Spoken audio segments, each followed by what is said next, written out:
Assalamualaikum warahmatullahi wabarakatuh. Halo teman-teman semuanya, perkenalkan nama saya Yolanda Srilandari dengan NIM 2301708 dari Universitas Negeri Padang, Fakultas Bahasa dan Seni, Prodi Sastra Indonesia. Pada video ini, saya akan menjelaskan tentang unsur intrinsik dan ekstrinsik dari novel periode 50-an karya A. Nafis, yaitu Kemarau. Langsung saja kita masuk ke bagian pertama. Baiklah, sekarang mari kita ringkas cerita Kemarau. Kemarau merupakan salah satu novel karya A. Nafis yang menceritakan sebuah kampung yang mengalami musim kemarau panjang. Tanah dan sawah retak karena cuaca yang sangat kering dan panas. Para petani semakin berputus asa atas musim kemarau yang panjang tersebut. Untuk mengatasi hal tersebut, mereka pergi ke dukun untuk mendatangkan hujan, namun hasilnya tidak ada. Dan setelah tidak ada hasil, barulah mereka ingat pada Tuhan. Setiap malam mereka pergi ke masjid untuk mengadakan ratib, mengadakan sembahyang meminta hujan. Tetapi hujan tak turun juga. Keadaan itu membuat penduduk tidak mau lagi menggarap sawah mereka. Namun, ada satu petani yaitu Sultan Duano yang tidak bermalas-malasan. Dalam keadaan kemarau panjang, ia mengambil air di sebuah danau agar bisa mengisi sawahnya sehingga padinya tetap tumbuh. Ia berharap agar para petani di desanya mengikuti perbuatan yang ia lakukan. Namun bukannya mengikuti perbuatannya, penduduk malah menganggap Sultan Duano gila karena mengambil air dari danau pada musim kemarau. Para penduduk yang melihat hal tersebut menganggap Sultan Duano sedang mencari perhatian kepada Ibu Acin, yaitu Bundam, janda 6 tahun dengan 2 orang anak. Mereka terus memperbincangkan Sultan Duano yang asal-usulnya tidak jelas, sambil bermain kartu. Pada sore hari, ketika ia mengadakan pengajian di surau untuk kaum perempuan, Sultan Duano merasa sudah tiba saatnya untuk mempengaruhi kaum perempuan untuk bergotong royong, mengangkut air untuk membedakan mana sawah yang disiram dengan yang tidak disiram. Lalu ia berkata, meskipun manusia itu ada yang mengingkari Tuhan, kafir, munafik, tetapi kalau mereka giat berusaha, berani menantang kesulitan, mereka akan dapat lebih banyak dari orang yang malas, meski orang malas itu rajin sembahyang. Kemudian bercerita tentang susahnya orang zaman dahulu mempertahankan hidup dan kesulitan di negeri orang. Namun tetap saja hal itu tidak membuat penduduk setuju atas ajakan untuk menggairi sawah. Sultan Duano hampir putus asa akan hal tersebut, apalagi para perempuan yang datang mengaji bukan untuk mendengarkan ceramahnya, melainkan mereka suka kepada Sultan Duano. Pada suatu hari, ia menerima surat dari anaknya yang berada di Surabaya. Anaknya meminta Sultan Duano untuk ke Surabaya, dan berita itu pun meluas ke seluruh penduduk. Mereka takjub bahwa Sultan Duano sudah memiliki anak yang kaya, bahkan mempunyai cucu. Padahal selama ini tak seorang pun tahu riwayat hidup dan asal-usul Sultan Duano. Kemudian Sultan Duano merenungi masa lalunya. Istrinya meninggal karena melahirkan anak keduanya. Setelah itu ia kawin lagi, tetapi istrinya tidak sebaik Ibu Masri yang telah meninggal dan akhirnya cerai. Untuk mengisi kesepiannya, Sultan Duano bermain dengan perempuan malam dan Masri melihat hal tersebut, kemudian marah kepada perempuan malam itu dan memukulnya sampai ia masuk penjara selama 3 bulan. Setelah ia keluar di kampungnya, itulah dia bertaubat. Sesampainya Sultan Duano di Surabaya, hatinya hancur ketika ia bertemu dengan mertua anaknya. Ternyata mertua anaknya adalah ia, mantan istrinya. Ia merasa kedatangannya adalah sesuatu yang sudah ditakdirkan. Ia ingin meminta maaf atas perlakuannya di masa lalu dan akan memberitahu kepada anaknya tentang hubungannya dengan ia. Namun ia sangat marah kepadanya dan mengusirnya. Tetapi Sultan Duano tidak menyerah dan ia memukul kepala mantan suaminya itu dengan sepotong kayu. Kemudian Masri datang dan melihat Sultan Duano bersimbah darah. Ia merasa menyesal, kemudian ia memberitahu kepada Arni dan Masri bahwa Sultan Duano adalah mantan suaminya. Tetapi terkejutnya Arni mendengarnya. Tak lama kemudian ia meninggal dunia, sedangkan Sultan Duano pulang ke kampung halamannya dan menikah dengan Gundam, yaitu ibu dari Acin. Selanjutnya saya akan menjelaskan tentang unsur intrinsik dari novel Kemarau. Yang pertama, tema. Tema dari novel Kemarau membahas tentang bagaimana pentingnya usaha untuk mencapai sesuatu. Yang kedua, ada tokoh. Terdapat salah satu tokoh utama yaitu Sultan Duano dan 56 tokoh tambahan lainnya. Di sini saya akan menjelaskan beberapa serta contoh kutipan dalam novelnya. Yang pertama ada Sultan Duano. Sultan Duano merupakan tokoh utama. Adalah orang yang taat akan agama dan juga orang yang rajin dan bijaksana. Seperti kutipan berikut.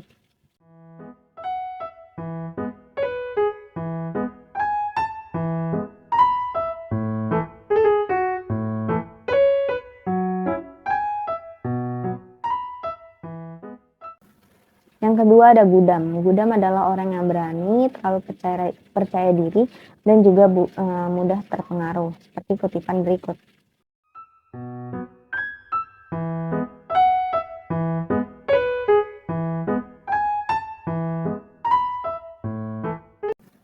Yang ketiga ada Acin. Acin adalah anak yang patuh akan setiap perkataan orang tua dan mudah ingin tahu akan sesuatu.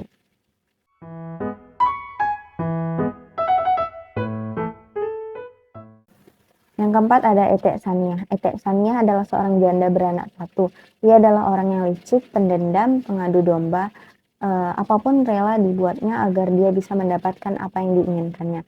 Dia juga merupakan tokoh antagonis dalam novel ini.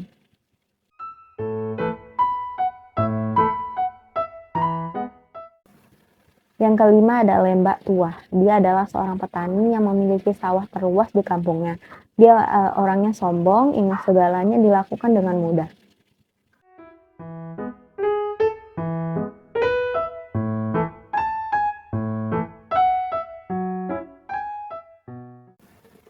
Yang keenam ada Sultan Caniago.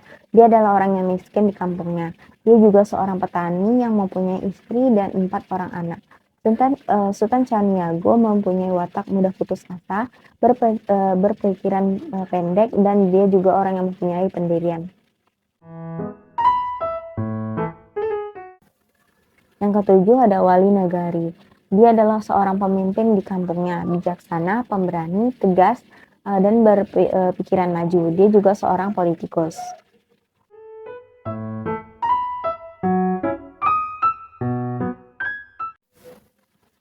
Unsur selanjutnya adalah alur. Alur dari cerita novel ini menceritakan alur maju, karena cerita dalam novel ini dibahas dari awal Sultan Duano datang ke desa sampai akhir tujuan kedatangan Sultan Duano ke desa tersebut sedikit demi sedikit tercapai. Kemudian unsur settingannya. Yang pertama adalah latar tempat. Itu seperti surau. Dalam kutipan, Wali Nagari mengizinkannya mendiami sebuah surau tinggal yang telah lapuk dan tersia-sia. Yang kemudian ada Makassar. Seperti kutipan, di Makassar ia berjumpa dengan Haji Timbijo.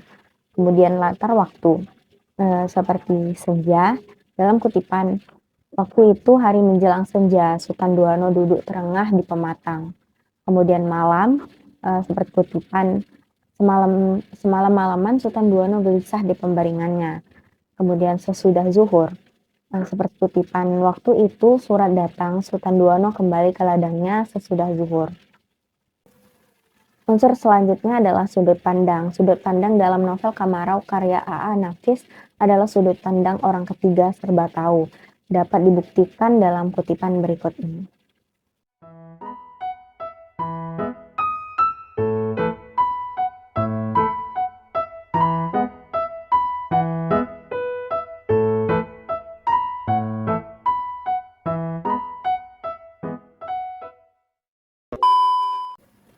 Baiklah, selanjutnya adalah unsur ekstrinsik dari novel Kemarau karya A.A. Nafis.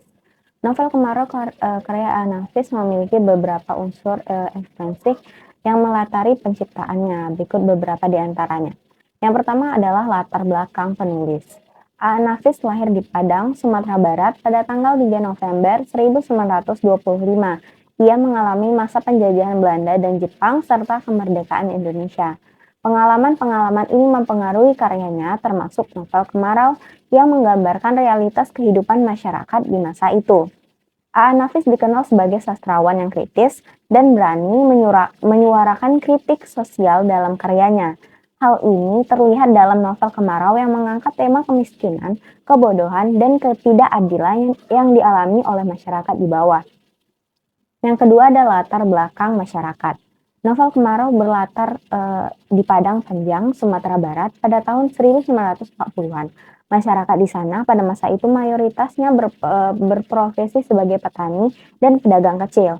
Kehidupan mereka serba kekurangan, terutama pada musim kemarau yang panjang. Keadaan ini diperparah dengan sistem feodalisme yang masih kuat di masyarakat pada saat itu. Para petani harus tunduk pada tuan tanah dan membayar UPT yang tinggi.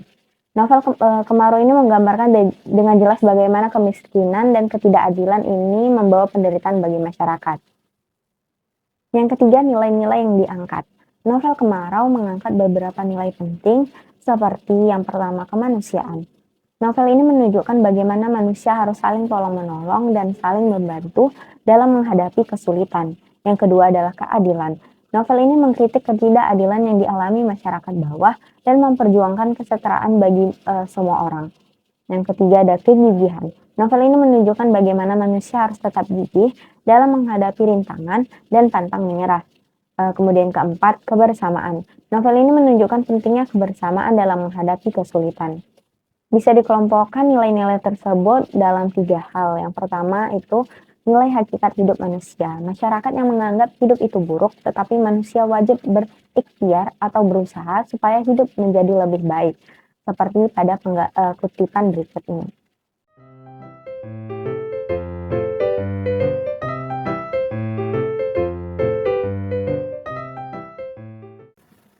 Yang kedua adalah nilai hakikat karya manusia. Masyarakat yang menganggap karya manusia untuk memberikan kedudukan yang penuh dengan kehormatan, seperti kutipan berikut ini.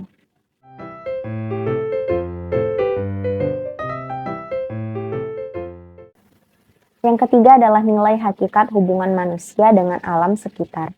Masyarakat yang memandang alam sebagai suatu hal yang dahsyat sehingga manusia hanya bisa menyerah saja tanpa banyak berusaha. Seperti kutipan berikut ini.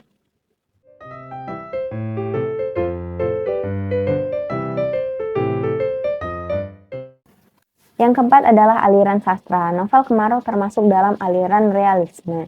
Aliran ini berusaha untuk menggambarkan realitas kehidupan masyarakat dengan apa adanya. Novel Kemarau menggambarkan dengan jelas bagaimana kemiskinan, kebodohan, dan ketidakadilan yang dialami oleh masyarakat bawah di Sumatera Barat pada tahun 1940-an.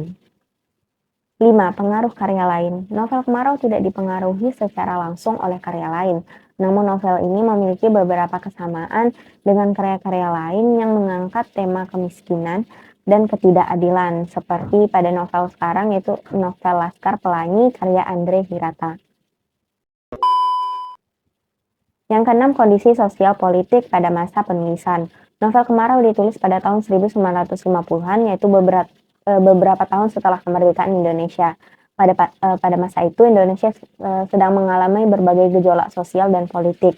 Keadaan ini mempengaruhi isi novel Kemarau yang banyak mengangkat kritik terhadap pemerintah dan sistem sosial yang masih tumpang tindih. Yang ketujuh, maksud dan tujuan penciptaan novel. A. Nafis menulis novel Kemarau dengan beberapa maksud dan tujuan, antara lain menggambarkan realitas kehidupan masyarakat di Sumatera Barat pada tahun 1940-an, mengkritik keadilan dan kesenjangan sosial yang ada di masyarakat, kemudian membangkitkan kesadaran masyarakat tentang pentingnya kemanusiaan, keadilan, dan kebersamaan, lalu memberikan hiburan kepada pembaca.